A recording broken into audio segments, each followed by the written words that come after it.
चौथे दिन स्तनपान कराना है तो चौथे दिन में आप क्या करेंगे, चौथे दिन के अंदर आप इस चीज का ध्यान रखना कि चौथे दिन आप इसमें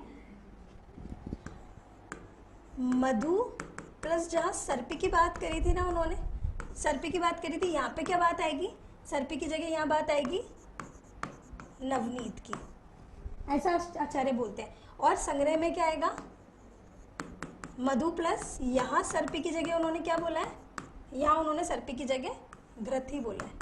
ठीक है, तो काम इंपॉर्टेंट बात क्या है, ये वाली कि सर्पी की जगह बात आएगी नवनीत की। ठीक है, तो यहाँ पे आप ये इस चीज का स्पेसिफिकली ध्यान देना कि अष्टांग हृदय है तो वो नवनीत की बात कर रहा है, और अष्टांग संग्रह है तो वो बात कर रहा है घृत की। ठीक है, तो ऐसे करके ये आपके जात कर्म की बात हो गई।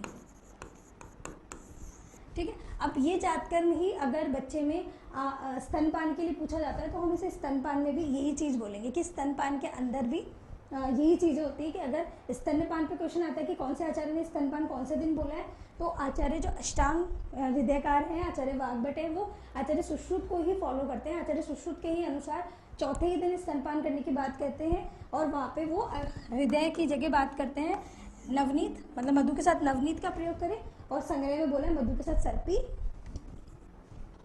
और घृत। इसको आप ऐसे भी कर सकते हो, या तो सर्पी बोलते हैं घृत बोल दो, उन्होंने बस सर्पी की जगह घृत शब्द यूज कर लिया है। ठीक है, और बाकी सेम यही रहता है जात कर्म में, है ना। तो ये आपके अलग अलग आचार्यों के अनुसार ये चीजें हो गई। अब इसके बाद इंपॉर्टेंट सी बात एक और बताती हूँ मैं आपको। अब यहाँ पे हमने क्या क्या बात करी थी, उल्वा परिमार्जन की,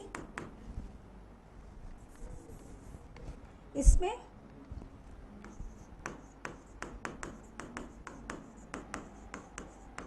उल्वा परिमार्जन की बात आई थी कि उल्वा परिमार्जन को क्या कहते हैं,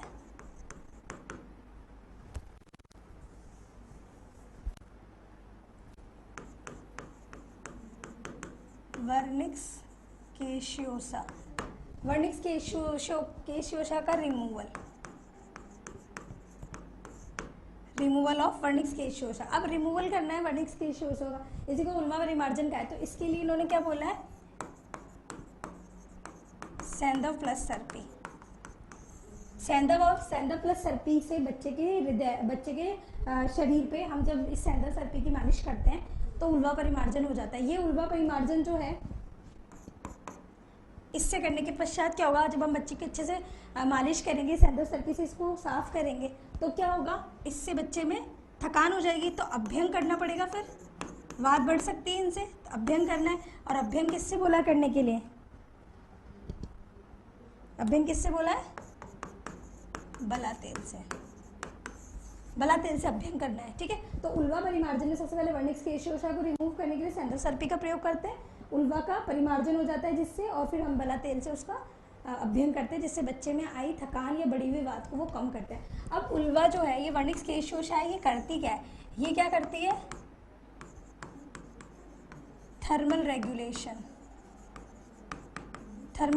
का काम करती है। थर्मल रेगुलेशन मतलब बच्चा जब वोम में होता है, मदर की गर्भावस्था में होता है, गर्भाशय में होता है, तो वहाँ पे क्या होता है, इससे बच्चे का टेम्परेचर जो है, इंटरनल जो माँ के गर्भ में होता है, तो वहाँ पे जो टेम्परेचर होता है वो बाहर के टेम्परेचर की तुलना में तो कम ही है, या बाहर का टेम्परेचर ज़्यादा है। तो इससे क्या होगा, अगर बाहर गर्मियों के मौसम में है तो बाहर गर्मी ज़्यादा है, और सर्दियों के मौसम में तो बाहर ठंड ज़्यादा है, तो वो उस हिसाब से बच्चे के टेम्परेचर को रेगुलेट करता है, ये वर्निक्स। ठीक है, तो अब हम क्या करते हैं, बच्चे के जन्म के पश्चात इस वर्निक्स का रिमूवल करते हैं, ताकि बच्चा बाहरी वातावरण के अनुसार या बाहरी वातावरण से अडेप्ट हो सके। ठीक है, तो अब इस थर्मल रेगुलेशन का काम है इस उल्वा का, मतलब ये वर्निक्स क्या करता है, बच्चे के टेम्परेचर को मेंटेन रखता है। ठीक है, बच्चे को हाइपोथर्मिया में नहीं जाने देता। ठीक है, हाइपोथर्मिया से बचाने के लिए हम उल्वा परिमार्जन करते हैं। ठीक है, तो अब आप हमें हमेशा ये बात जरूर ध्यान रखें, थर्मल रेगुलेशन का काम के लिए ही उल्वा जो है वो मिलती है बच्चों में। और हम होते ही पहले बच्चे को इसलिए भी स्नान करवाते हैं कि बच्चे का प्राण प्रत्यागमन हो जाए, मुख विशोधन वगैरह कराने के पश्चात या नाल छेदन के पश्चात हम उल्वा का परिमार्जन करें, जब तक बच्चा बाहरी वातावरण के अनुसार एडेप्ट हो जाए। ठीक है, तो ये था उल्वा परिमार्जन का कॉन्सेप्ट, ये रह गया था क्योंकि उल्वा परिमार्जन आचार्य सुश्रुत और वाग्भट दोनों ने बताया। लेकिन सबसे इंपॉर्टेंट अगर क्वेश्चन आता है कि उल्वा परिमार्जन नवजात शिशु परिचर्या में किसने बताया, तो सिंगल आंसर जाएगा आचार्य सुश्रुत। आचार्य सुश्रुत ने ही उल्वा परिमार्जन बताया। इसके अलावा उल्वा परिमार्जन किसी भी आचार्य ने नहीं कहा है नवजात शिशु परिचर्या में। तो ये क्वेश्चन ध्यान देने योग्य, ठीक है।